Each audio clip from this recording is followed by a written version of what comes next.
नमस्कार मित्रांनो, मी आज आलो आहे अहिल्यानगर जिल्ह्यातल्या जामखेड तालुक्यातल्या एका गावामध्ये आणि ह्या गावामध्ये येथील शेतकऱ्यांनी बनवलेला आहे जवळजवळ 75 म्हशींचा गोठा आहे. खूप सुंदर प्रकारे नियोजन वगैरे केलं आहे.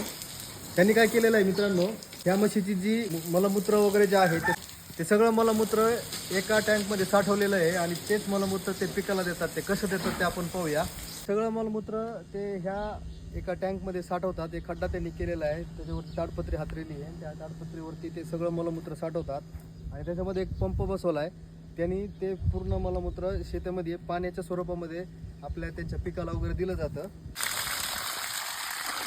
दिसताना हे जरी पाणी तुम्हाला गडूळ दिसत असेल ना, तर हे ह्या शेतीसाठी अमृत म्हणून आहे. कारण की हे या तुम्ही जो म्हशीचा आजचा गोठा पाहिला त्या म्हशीचं मलमूत्र आहे आणि ते पूर्ण हे या सुपर नेपियर बुलेट 4G म्हणून त्यांचं गिन्नी गवत आहे, त्या गवतासाठी ते वापरतात.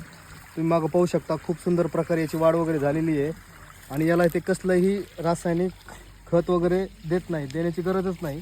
खूप सगळ्या आपल्या शेतकऱ्यांकडे ऑलरेडी जनावरं वगैरे असतात, त्यांनी सुद्धा असा प्रयोग करून रासायनिक खताचा उपयोग न करता हे स्लरी फक्त शेतीला देऊन असंच उत्पन्न घेऊ शकतात आणि यांच्यासारखाच एक रोल मॉडेल तुम्ही पण तुमच्या शेतामध्ये राबवू शकता. त्यासाठी आपल्या पंचवटी फार्मच्या पेजला फॉलो करायला अजिबात विसरायचं नाही आहे. कारण की तुम्हाला इथं रिअल शेतकऱ्यांच्या यशोगाथा प्लस आपल्या स्वतःच्या पंचवटी फार्मच्या गोष्टी पाहायला मिळणार आहेत. धन्यवाद.